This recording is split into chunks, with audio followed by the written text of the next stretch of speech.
transgresses the constitutional rights of an Indian citizen. The affidavit claims that Priya Pillai would have endangered national interest by presenting a false picture of India, thus discouraging foreign investment and creating a global cascading effect. Are these valid reasons for stopping an Indian citizen leaving the country? Or are they high-handed, undemocratic and perhaps unconstitutional? That's the discussion in part 2. But first, the BJP PDP are very close to an agreement on a common minimum program for the coalition government they want to form. But there are a few last-minute hurdles that still need to be resolved. These are Article 370, AFSPA, and perhaps talks with the Hurriyat, as well as full state rights for Jammu refugees. So in part 1, we ask, can these hurdles be overcome, or could an agreement between the two parties remain elusive? And now joining me to discuss the BJP-PDP negotiations is the political editor of The Hindu, Varghese George, former Chief Information Commissioner and an expert on Kashmir, Wajahat Habibullah, BJP spokesperson Hina Shafi, and the well-known senior journalist and commentator Gohar Gilani. Varghese George, in a front-page article in your paper, The Hindu, yesterday, you said that talks between the BJP and PDP to formulate a common minimum program so that they can form a coalition government are facing last-minute hurdles. Before we go into details, let me ask you for an overview. What are the key issues that are proving to be a bit of a problem?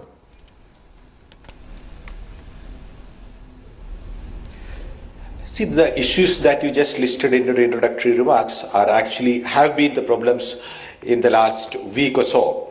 But of those issues that you named, I think the question of refugees who came in 1947, their full rights, statehood rights for them, I think that issue is more or less been resolved. The question of talks with the Hurriyat and engagement with Pakistan, both these issues have been more or less resolved.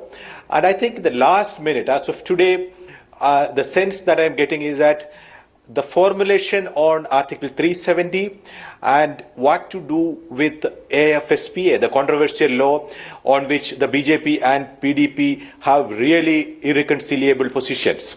I think these are the two last-minute stumbling blocks which still remain in the talks between these two parties. Gohar Gilani, let's first take up Article 370, which defines the constitutional status of Kashmir.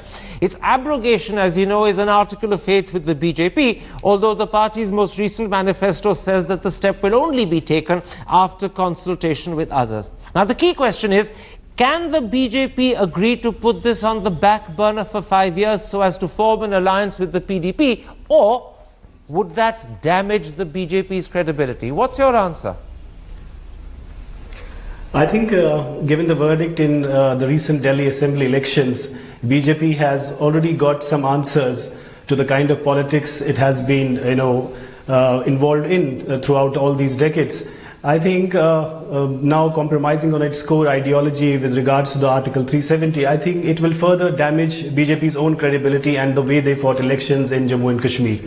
And on the other hand, I think for the PDP, Mr. Mufti Saeed is aware, I think, he knows the legacy of Sheikh Mohammed Abdullah and once the tallest Kashmiri leader, and now there is 24/7 security vigil at his burial chamber after what happened in 1975, the Indira Sheikh Accord.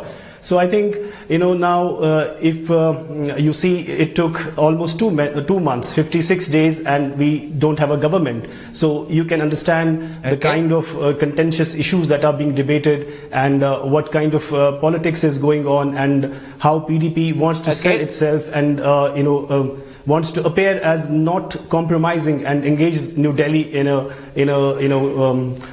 dialogue where PDP is seen as something which can go to the people of Kashmir with some sense of achievement. I want to build on that answer, Wajahat Habibullah, because it's not just that the BJP has to put the abrogation of Article 370 on the back burner for 5 years, but they also, I believe, are being asked to do so in writing.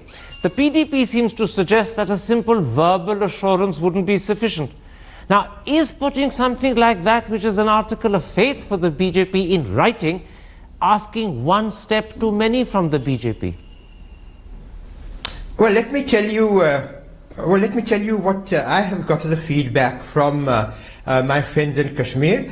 I am told that the agreement is there, in fact. It is not insuperable, it is already there. But both parties would like to make clear to their constituents that they are actually taking a stand on issues which are sensitive to the public.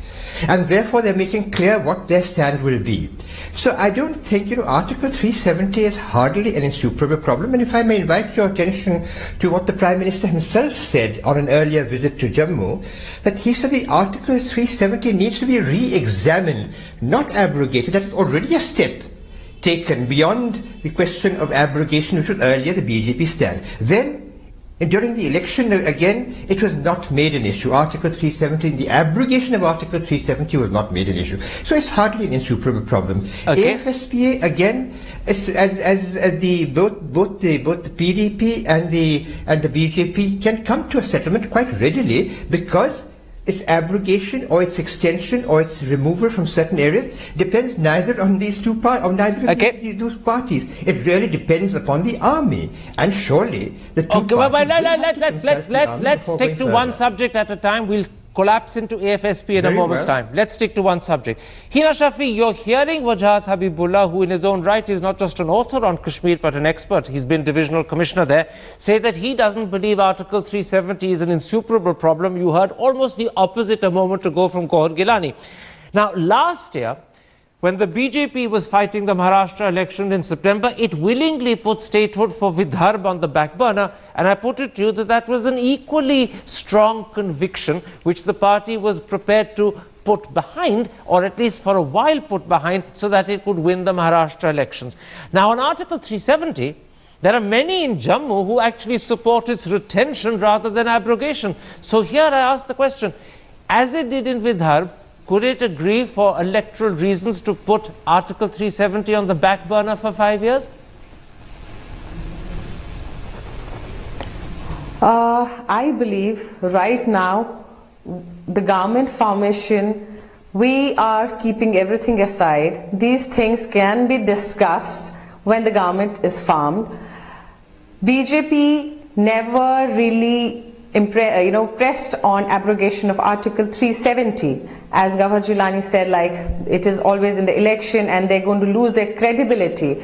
We're not going to lose credibility if we talk about BJP is talking about abrogation of Article 370. Can I interrupt you? Can I interrupt you? When you say that at the moment, as government formation has happened, they are prepared to put everything aside, and I think those are almost verbatim your words, are you therefore saying that BJP can put this issue aside for 5 years? It can put it on the back burner? Give me a clear answer. No. It's not about 5 years. We can discuss it. It can be discussed, as we are always on the stand that we really want to discuss on Article 370. So let us form the government, and then the two parties can discuss it over. So if I understand you, again I'm interrupting you, if I understand you correctly, you're saying it's not abrogation that you're insisting on, it's a discussion about Article 370 that you would like, and as long as PDP agrees to discuss it, that would be sufficient for you. Have I understood you correctly? Definitely. All right, thank you very much. That is an important clarification. It's discussion of Article 370 that is the key for you, not abrogation. Varghese George, let's then come to the second issue, which is the Armed Forces Special Powers Act. Your paper, The Hindu, says that the PDP wants, first of all, immediate withdrawal from certain areas of the state, and after that, it wants complete withdrawal within 1 year. Now, conceivably, immediate withdrawal from certain areas of the state could be something the BJP agrees on, but is the PDP flexible on the complete withdrawal within a year demand?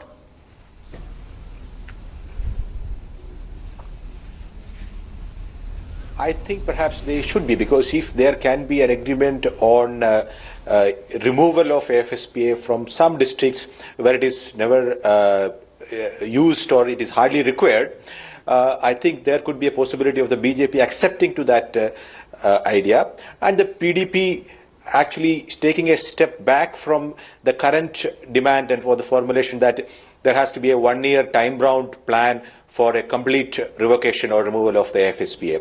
I think on that point, the PDP would be in a position to do some kind of compromise. You know, Gaur Gilani, I want to build on what you've just heard from Verghese George. And please remember that Verghese George is perhaps the only journalist in the country who's interviewed Mufti Saeed, and so maybe he has a clear understanding of the PDP chief's thinking on this issue. There is speculation in the papers that the two parties are using the word withdrawal rather than revocation because withdrawal sounds more temporary. Additionally, there is also speculation that the common minimum program could contain a clause which says that if withdrawal turns out to be the wrong step, AFSPA would be immediately reimposed. Do you think A, that sort of language, and B, that additional clause could work to bring both PDP and BJP to some agreement on this issue? I don't think it will work on the ground, primarily because of two reasons. One, I think when people will see that PDP has even failed to revoke the AFSPA, which has been the long pending demand of many sections of the society, then it leaves a space for alternative politics in Jammu and Kashmir, like the Kejriwal model. Because NC, we saw the same promises were made by the outgoing Chief Minister Omar Abdullah when he took over as the Chief Minister. And then he couldn't do anything. And now if the PDP also fails to revoke AFSPA, this gives a clear message to the people of Kashmir that it's actually the army's, army's diktat that works, and it is the Indian army which decides things for Jammu and Kashmir, and not these leaders and parties which are elected by the people in these electoral processes. And second, I think this common minimum program is now, it appears that it is becoming confusion mein party, not common minimum program, because clearly there's a lot of debate, lot of contentious issues. PDP, as we know from the sources, is insisting on writing all these things on paper in black and white, and not just these verbal assurances. Okay, let's accept one thing, Wajad Habibullah, that the Armed Forces Special Powers Act is not just a contentious issue in the valley, it's a deeply emotional issue. And we also can accept that the PDP would lose huge ground if concrete and visible changes in the imposition of AFSPA didn't happen once it comes to power.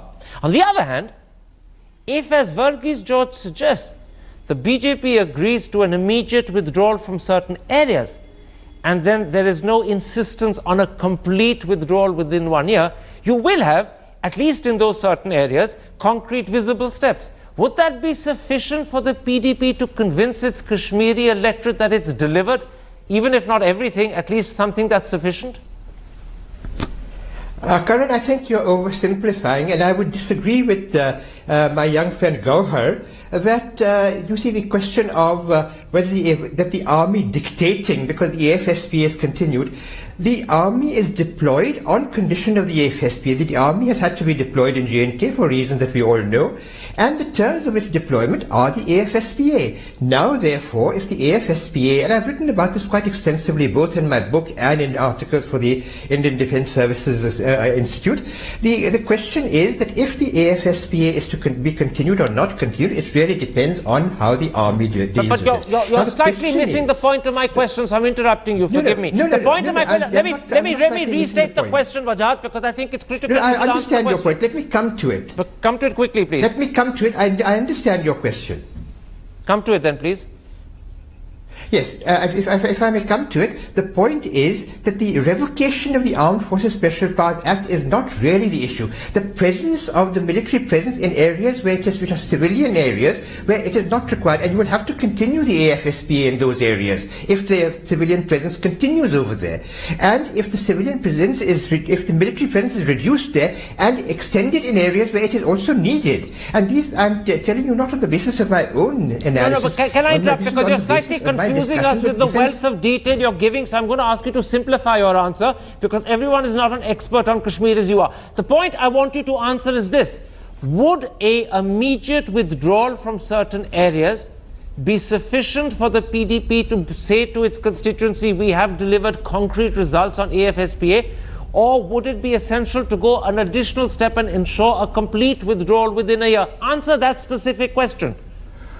Well, I will. That is correct. It will serve that purpose. There are other ways of doing it. Now, I won't go into the other ways of doing it, but the fact is that if it is done in certain areas, then in that area, certainly it will be looked upon as a delivery. That's why I said to start with, that these points, I feel, have really been agreed upon between the parties. But the PDP and the BJP would like to make clear to their constituents that they have stood up I for take certain your point that principles your which have been sources are telling you these points have been agreed upon. Your sources may be privileged and well informed, but other people's sources are saying that in fact there are still hurdles and obstacles, and we're doing this program on the assumption that the other sources who are indicating obstacles perhaps are more accurate than yours. Forgive me for that.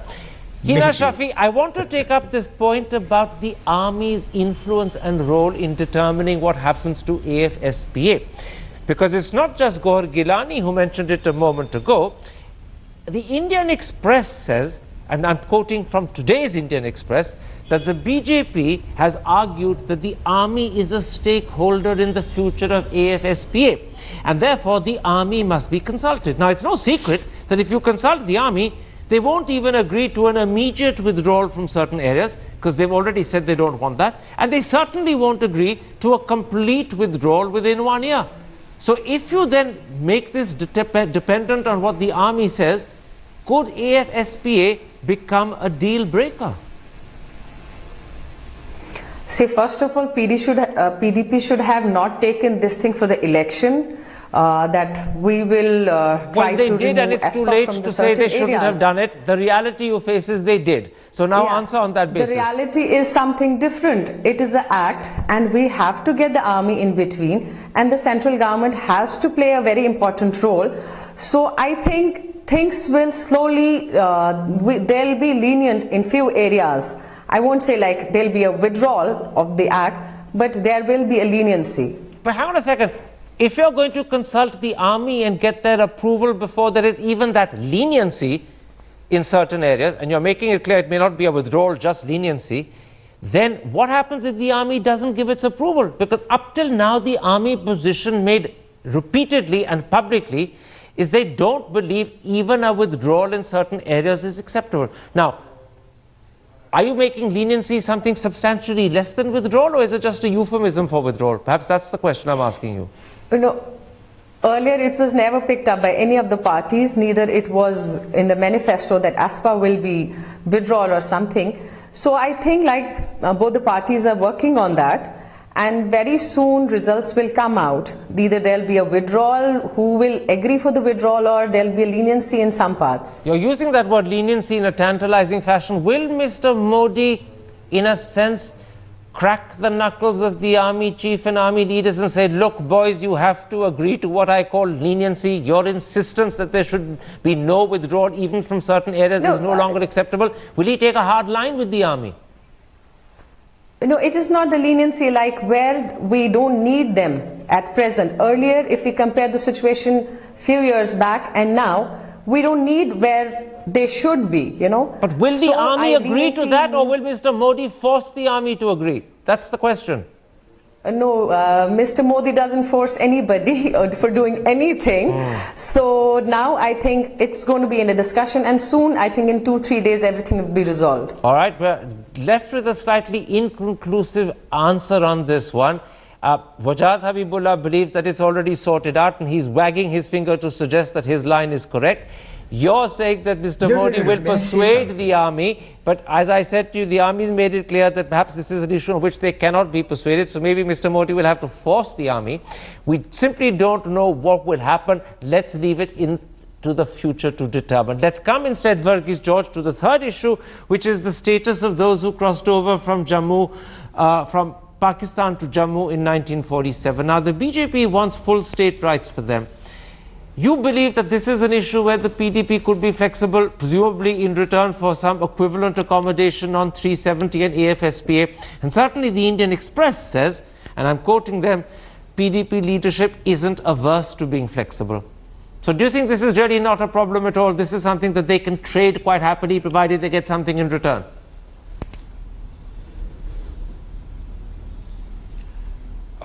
I doubt, because I think this is one issue that PDP perhaps think that is very, very highly sensitive in the valley, and any formulation that could actually trigger yet another wave of protest.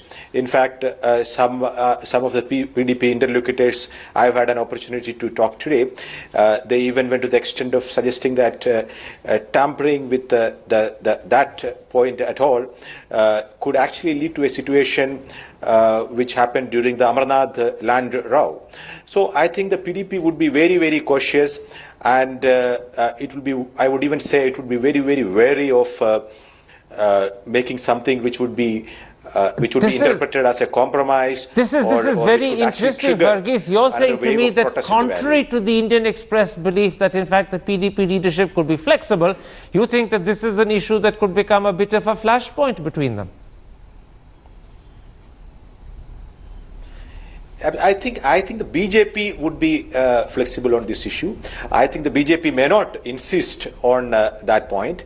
From whatever feedback that I got from the BJP is also that, I mean, I did not get a specific feedback on it, but a BJP leader I spoke to, he said that is no longer a contentious issue. I am not very sure whether who's made the compromise. That's again very interesting. If there is a compromise happening, but I've been told that that is no longer a contentious issue. This is interesting. Your hunch is that if there is a compromise happening, it's the BJP that's making the accommodation, not necessarily the PDP.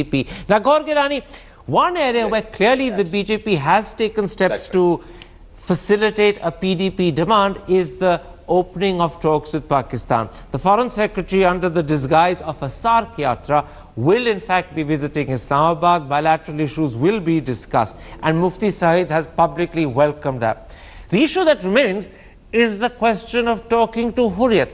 But given that Mr. Advani and Mr. Vajpayee quite happily did it when they were in power, would this really be a sticking point for Mr. Modi? What's your answer, Gaur Gilani? I think with regards to Mr. Narendra Modi's telephone call to Pakistani Prime Minister Nawaz Sharif, I think we also have to look at the American angle. It was Mr. Obama's visit where he talked about many things, and then on way back he also talked about religious intolerance in India. And you saw today's Modi's statement where he clearly mentioned that India belongs to all religious, all people who belong to many religions, he talked about tolerance and other things. But come to Hurriyat, not Pakistan. Pakistan is a done deal. Come to Hurriyat. Do you think Mr. Modi can bite the Hurriyat bullet? Coming to the Hurriyat, I think it will be very important for the PDP to convince the BJP for conducting talks with the Hurriyat, because otherwise they will not be able to sell their common. The point I'm asking is, will it be difficult for PDP, given that Mr. Vajpayee and Mr. Advani held talks with Hurriyat, would it be a problem for Mr. Modi to do the same?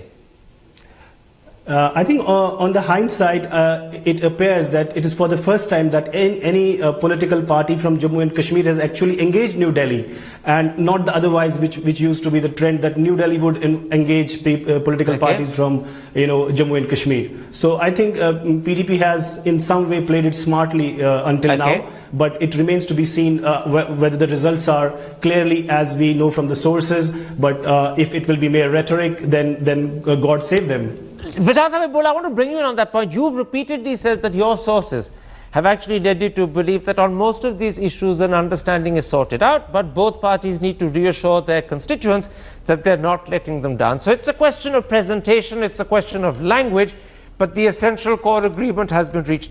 How confident are you that your sources are correct? Because if your sources are correct, then this is almost as good as signed and sealed. It's just a matter of time before it will be. Well, let me tell you about my conversation with the young Mirwais Umar Farooq. But Mirwais Umar Farooq has nothing to do with this. No, Mirwais Umar Farooq is the Mirwais and the head of the Hurriyat. Oh, you're talking about the specific talks of Hurriyat. Okay, go ahead. Quickly answer that. So, the Mirwais Umar Farooq, I was not talking about Umar Abdullah. No, I know, but I was not talking about just talks with Hurriyat. I was talking about the overall belief that you have that on all these contentious issues. Let me tell you about the Hurriyat.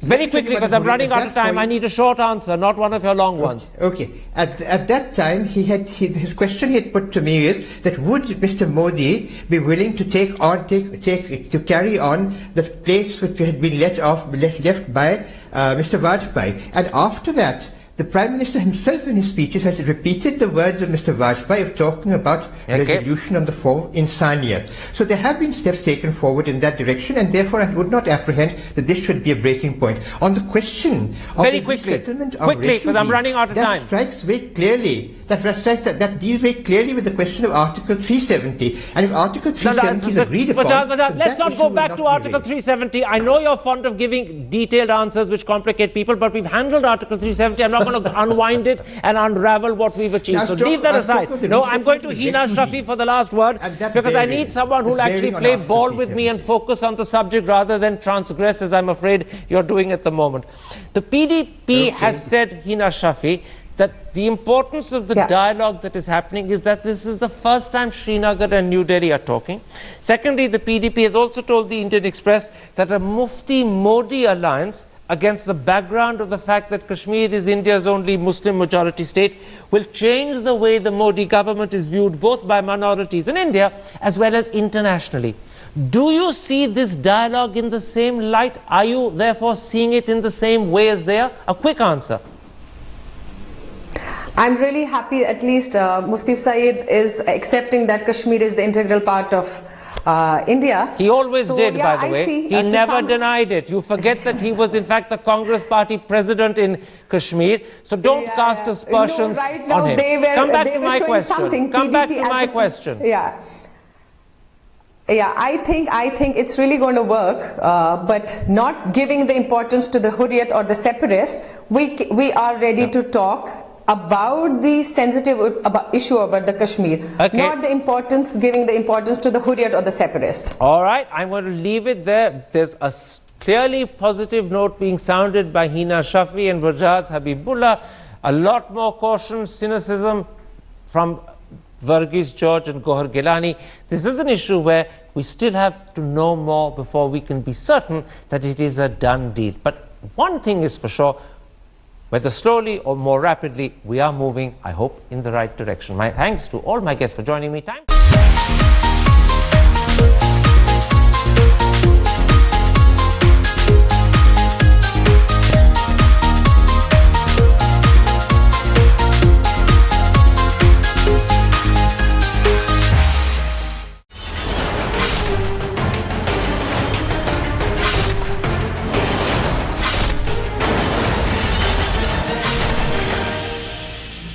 Transgresses the constitutional rights of an Indian citizen.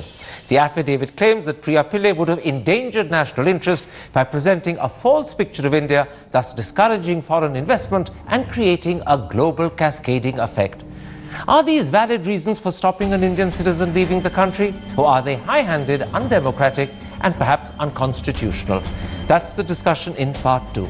But first, the BJP PDP are very close to an agreement on a common minimum program for the coalition government they want to form. But there are a few last-minute hurdles that still need to be solved. And I think the last minute, as of today, the sense that I'm getting is that the formulation on Article 370 and what to do with AFSPA, the controversial law on which the BJP and PDP have really irreconcilable positions. I think these are the two last-minute stumbling blocks which still remain in the talks between these two parties. Gohar Gilani, let's first take up Article 370, which defines the constitutional status of Kashmir. Its abrogation, as you know, is an article of faith with the BJP, although the party's most recent manifesto says that the step will only be taken after consultation with others. Now, the key question is, can formulate a common minimum program so that they can form a coalition government are facing last-minute hurdles. Before we go into details, let me ask you for an overview. What are the key issues that are proving to be a bit of a problem?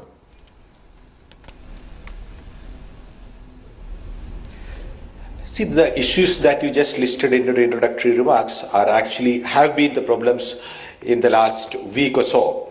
But of those issues that you named, I think the question of refugees who came in 1947, their full rights, statehood rights for them, I think that issue is more or less been resolved. The question of talks with Hurriyat and engagement with Pakistan, both these issues have been more or less resolved. The BJP agreed to put this on the back burner for 5 years so as to form an alliance with the PDP, or would that damage the BJP's credibility? What's your answer? I think given the verdict in the recent Delhi Assembly elections, BJP has already got some answers to the kind of politics it has been, involved in throughout all these decades. I think now compromising on its core ideology with regards to the Article 370, I think it will further damage BJP's own credibility and the way they fought elections in Jammu and Kashmir. And on the other hand, I think for the PDP, Mr. Mufti Saeed is aware, I think, he knows the legacy of Sheikh Mohammed Abdullah, and once the resolved. These are Article 370, AFSPA, and perhaps talks with the Hurriyat, as well as full state rights for Jammu refugees. So in part one, we ask, can these hurdles be overcome, or could an agreement between the two parties remain elusive? And now joining me to discuss the BJP-PDP negotiations is the political editor of The Hindu, Varghese George, former Chief Information Commissioner and an expert on Kashmir, Wajahat Habibullah, BJP spokesperson Hina Shafi, and the well-known senior journalist and commentator Gohar Gilani. Varghese George, in a front-page article in your paper, The Hindu, yesterday, you said that talks between the BJP and PDP to form